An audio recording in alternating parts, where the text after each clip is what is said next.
Salut, c'est Sahabi, bienvenue sur mon podcast Palabre avec Sahabi. Alors aujourd'hui, on aborde un nouveau sujet. Aujourd'hui, c'est Goumin sur nous. Goumin sur nous aujourd'hui. Alors Goumin, ça veut dire déception amoureuse. Alors je vous lis la définition que j'ai sur Google. Le terme Goumin est emprunté à l'argot ivoirien. Il pullule sur les plateformes où de jeunes internautes font part de leur déception amoureuse sans complexe et assument leurs émotions même douloureuses. Alors, je ne vais pas vous faire un podcast sur l'analogie du mot Goumin, non, c'est plutôt pour parler des déceptions amoureuses. C'était marrant d'utiliser ce terme qui est à la mode en ce moment. Enfin, moi, ça fait un moment que je l'entends, mais il est très fréquent dans nos communautés, on va dire. Il est arrivé à la mode. Bon, après, la déception amoureuse, elle, encore heureux, elle n'est pas à la mode. Mais c'est pour vous parler de déception amoureuse. Alors, à mon âge, j'ai 44 ans. Je suis divorcée depuis maintenant 11 ans. Ouais, ça fait 11 ans que je suis divorcée. Et alors, ça fait pas 11 ans que j'essaie de refaire ma vie, hein, parce que comme pas mal de femmes divorcées, moi je voulais rien savoir des hommes hein, après mon divorce. Hein. J'étais fatiguée, comme on dit. Je voulais juste être loin des hommes, vivre ma vie avec mon enfant et essayer de m'en sortir déjà. Voilà. Donc j'ai laissé passer, on va dire, 4-5 ans de célibat heureux, où tout allait très bien, sans un homme dans ma vie. Mais évidemment, je ne suis qu'un être humain, donc arrive le moment où je ressens le manque en fait de l'autre, le manque d'affection, l'envie de construire quelque chose à deux. Et j'ai donc entamé, comme des recherches d'emploi, la recherche d'un conjoint. Voilà. Et donc ma démarche, elle était très organisée, vraiment. J'ai commencé par les sites de rencontres où j'ai voulu chercher vraiment en précisant dans ma recherche. Donc vous savez, vous remplissez votre profil et vous précisez que vous ne cherchez que du sérieux pour éviter déjà tous les gens qui sont là que pour s'amuser. Et je les critique pas, hein, grand bien leur face. Mais bon, il faut quand même trouver quelqu'un qui recherche la même chose que vous. Et dans mon cas, c'était du sérieux. Pour pouvoir construire une relation solide et une relation de couple, tout simplement. Donc, c'est vrai que c'est compliqué sur les réseaux parce que, et surtout quand on est maman célibataire, parce qu'il faut trouver quelqu'un qui nous convient à nous et aussi quelqu'un qui convient à nos enfants. Alors, je vais pas m'épancher sur ça parce que je crois que j'en parle déjà assez précisément, en tout cas de manière détaillée dans mon podcast qui s'appelle Le Célibat. Mais bon, l'histoire c'est ça, c'était de chercher quelqu'un pour refaire ma vie. Et donc j'ai fait des rencontres, des intéressantes, des moins intéressantes. Arrive le moment là, il n'y a pas si longtemps que ça, où je rencontre quelqu'un avec qui ça se passe très bien. Quelqu'un qui est sénégalais comme moi, qui est musulman comme moi, avec qui je partage pas mal de centres d'intérêt. Quelqu'un qui est également séparé, enfin il était même divorcé, et qui avait également un enfant comme moi. Et du coup, vraiment toutes les cases de ma liste étaient cochées, hein. Franchement, voilà. Donc en fait, j'ai fait une sorte de projection où dans ma tête, bah, il n'y avait pas de raison que ça fonctionne pas en fait. Et c'est le problème de pas mal de femmes, je crois, hein. J'espère ne pas être la seule, mais c'est vrai que quand il n'y a pas d'ombre à l'horizon, bah, on se dit que ça ne peut que marcher. Et donc on se projette.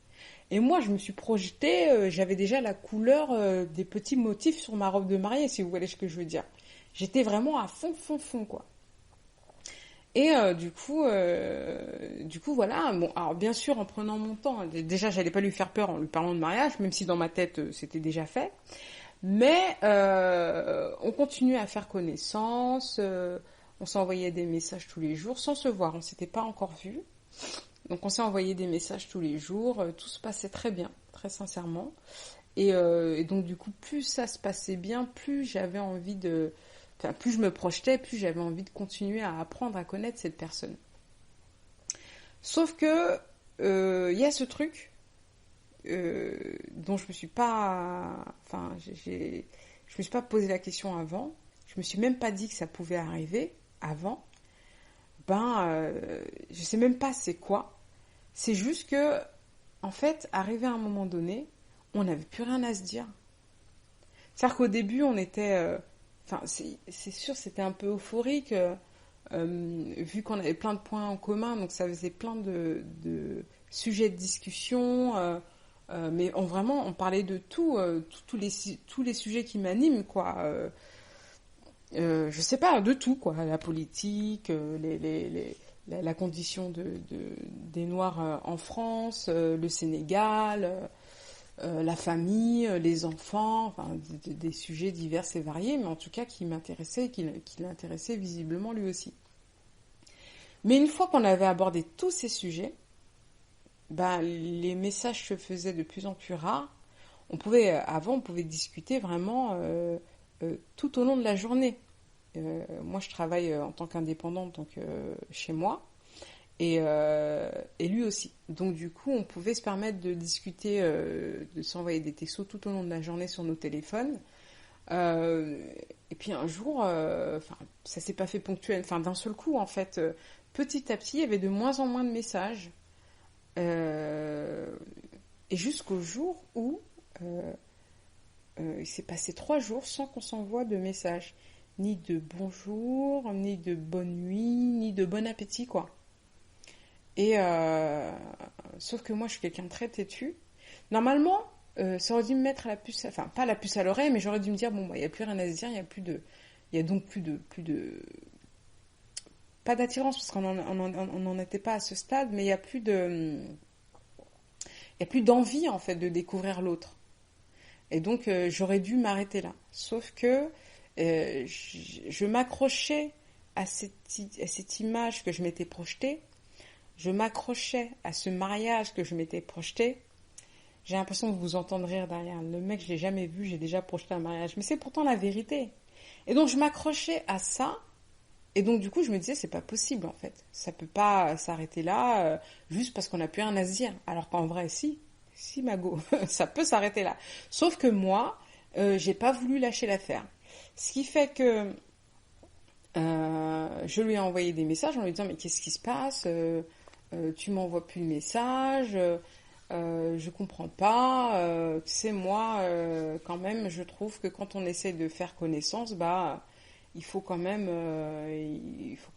s'intéresser à l'autre personne, en fait. Donc, si tu peux passer 3 jours, oui, il faut savoir aussi que il y avait 3 jours sans message.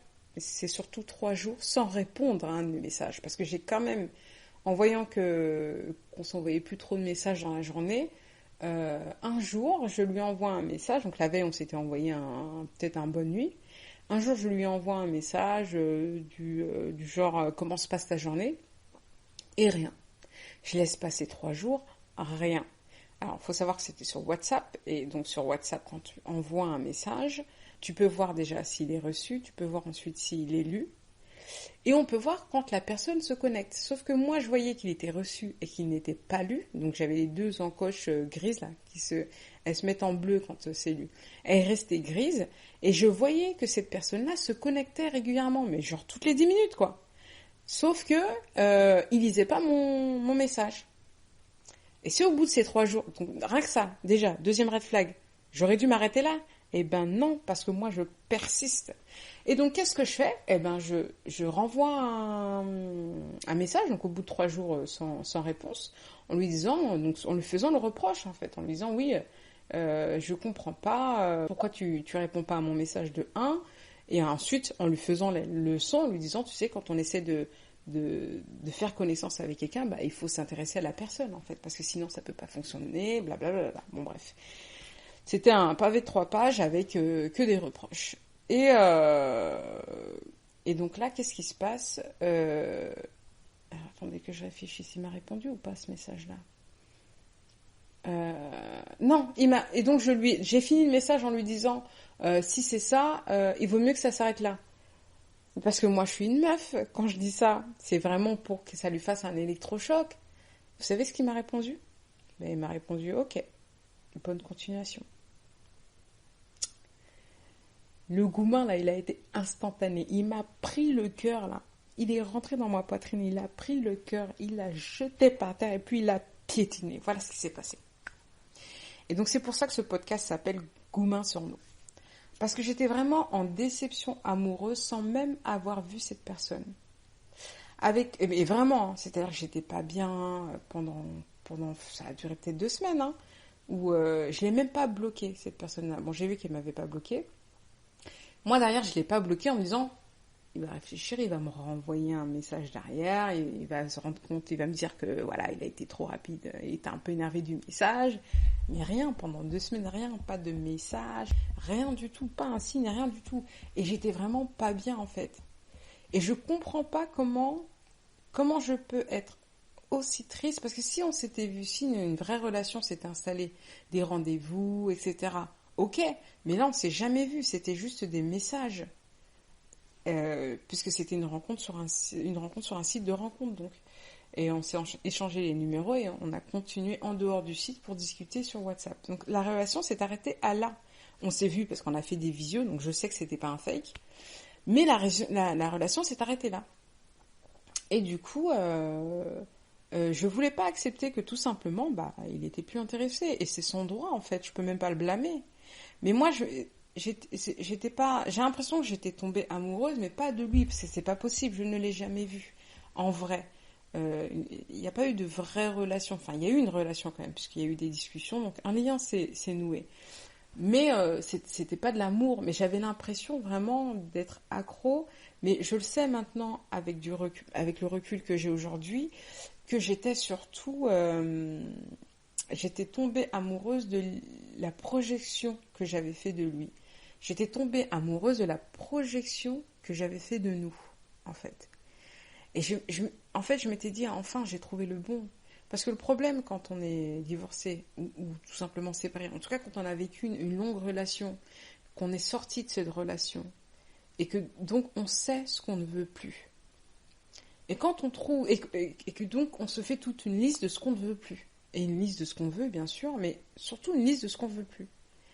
Et que la personne qu'on rencontre sur le papier coche toutes les cases, remplit vraiment tous les critères de ce qu'on voulait et n'a aucun des défauts qu'on ne veut plus voir. En tout cas, c'est la manière dont il s'est présenté, parce qu'après, en vrai, hein, on peut dire ce qu'on veut en vrai. Hein. En vrai, on ne sait pas. Mais en tout cas, la manière dont il s'est présenté correspondait exactement à ce que je recherchais. Et cette projection-là, c'est ça qui m'a tuée en fait. C'est-à-dire qu'au lieu de me dire « attends de le voir doucement, fais gaffe, meuf, tu sais pas en fait. Oui, pour l'instant c'est beau sur le papier, mais apaise ton cœur, tu sais pas encore. » Et en fait, c'est ce truc-là que j'ai pas su faire. Et du coup, je me suis tellement projetée. Mais très honnêtement, je ne sais pas si je saurais faire autrement. Mais je me suis tellement projetée que ça a été compliqué vraiment de me remettre de ça, en fait. Et j'ai vraiment vécu une grosse... Je ne sais pas si on peut appeler ça une déception amoureuse. C'est pour ça que je préfère dire Goumin, même si ça veut dire la même chose. Mais j'ai l'impression que c'est un peu moins... que c'est un peu moins lourd comme expression quand je dis Goumin. Mais vraiment... ça a été très dur à digérer en fait. Et pour se remettre de ça, j'ai aucune leçon à donner, sincèrement. Je pense qu'en plus, ça dépend de nos personnalités, de nos façons de fonctionner. On est tellement tous différents que ce qui a fonctionné pour l'un ne va pas forcément fonctionner pour l'autre. En tout cas, ce qu'il a fallu que je fasse, c'est qu'il a fallu que je m'occupe avec le travail, avec mes amis, avec mes interactions avec ma fille, que je fasse des sorties. Et même dans ces moments-là, franchement, j'y pensais, ça revenait à chaque fois. Mais il a fallu pour m'en remettre, là ça y est, je m'en suis remise et ça doit faire un truc comme, je sais pas, peut-être 1 mois, allez, 3 semaines. Ouais, ça doit faire 3 semaines. Donc c'est encore tout récent. Hein. Mais aujourd'hui, maintenant que je m'en suis remise, ça va beaucoup mieux. Et bien vraiment, je me suis demandé qu'est-ce qui m'a pris, quoi. Comment j'ai fait pour ressentir ça pour quelqu'un que j'ai jamais vu. pour une pré-relation. Je sais pas si on peut dire comme ça. Et c'est le cerveau, en fait. Le cerveau, il est capable de plein de choses. Et donc, je pense que vraiment, c'est très dangereux de se projeter, même si c'est jamais intentionnel. Enfin, en tout cas, moi, je sais que je le fais pas exprès. En fait, c'est un truc que je peux pas contrôler. Mais il faut essayer de trouver des solutions pour réussir à prendre du recul, même dans les débuts d'une relation. Je pense qu'il faut vraiment essayer d'y aller pas à pas, petit à petit, c'est-à-dire ne pas tout de suite penser à planifier, à projeter, à s'imaginer. Il faut juste vivre une discussion après l'autre, une rencontre après l'autre. Et puis après, peut-être, arriver à un certain temps, je sais pas, au bout de 4 mois, 5 mois, 6 mois, là, peut-être se poser la question, je pense que ça fait assez long, un temps assez long pour déjà savoir si on a envie d'aller plus loin avec cette personne-là. Déjà, je pense qu'au bout de 6 mois, on peut déjà se poser la question de savoir si cette personne est bonne pour moi pour construire une relation sérieuse, construire une famille ou se marier. Mais dès le départ, et j'en parle parce que je sais que je suis pas la seule, mais dès le départ, se dire voilà, quand je clique sur le profil de quelqu'un et que je lis sa fiche sur le site de rencontre, essayer de se dire est-ce que ça ferait un bon mari? En fait, c'est pas possible. Parce que déjà, on ne peut pas mettre tous les aspects de notre personnalité, toute notre expérience de vie sur un profil de rencontre, sur un site, c'est impossible. Et de deux, même si ça paraît super sur le papier, dans la vraie vie, ça peut être totalement différent. Parce qu'on le sait, on fait tout pour paraître le mieux. C'est du marketing, hein, les sites de rencontres. Hein. Je parle même pas du site en lui-même. Genre les gens qui sont sur des sites se vendent, moi la première.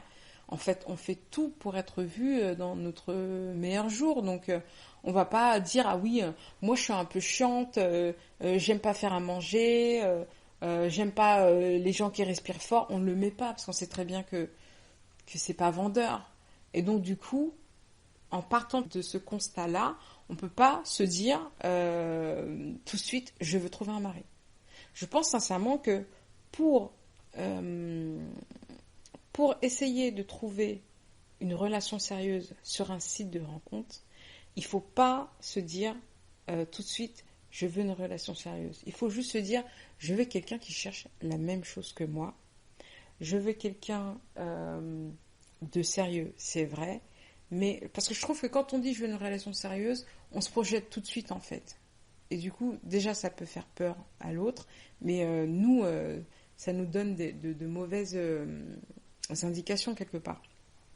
Je pense qu'il faut se dire, déjà, je cherche une discussion agréable. Voilà. Et pendant cette discussion agréable, on va peut-être avoir des aspects de cette personne-là qui nous plaisent. Et dans ce cas-là, je veux aller plus loin. Je veux un rendez-vous agréable. Et une fois que le rendez-vous agréable est passé, là, on voudra peut-être aller plus loin, un deuxième rendez-vous, un troisième, et puis après, pourquoi pas un voyage, et puis après, et ainsi de suite. Mais c'est dans ce sens-là où je veux dire, vraiment, il faut y aller step by step. Et je pense sincèrement que dans mes prochaines rencontres, je n'irai pas dans la projection de la relation, si, la relation sérieuse, sûre, mais j'irai pas dans la projection de oui, je veux le mariage, etc.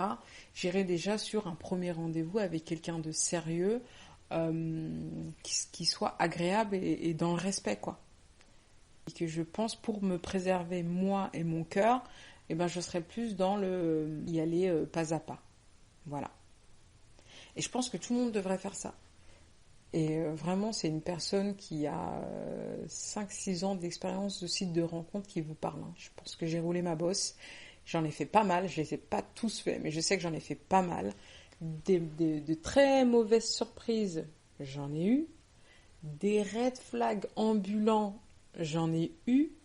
Si vous saviez le nombre de messages bizarres que j'ai eu sur les réseaux, sur les sites de rencontre, Même quand on dit je ne cherche que du sérieux, je ne veux pas de plan C, enfin voilà, même quand on est un peu agressif, si vous n'êtes pas sérieux, la porte c'est par là, etc. Il n'y a rien qui fonctionne. Il y a des gens, vraiment, on a beau expliquer dans les détails ce qu'on veut, ils ne le respectent pas, et on se prend des petites agressions visuelles, là, si vous voyez ce que je veux dire, de temps en temps sur nos téléphones. Et donc voilà.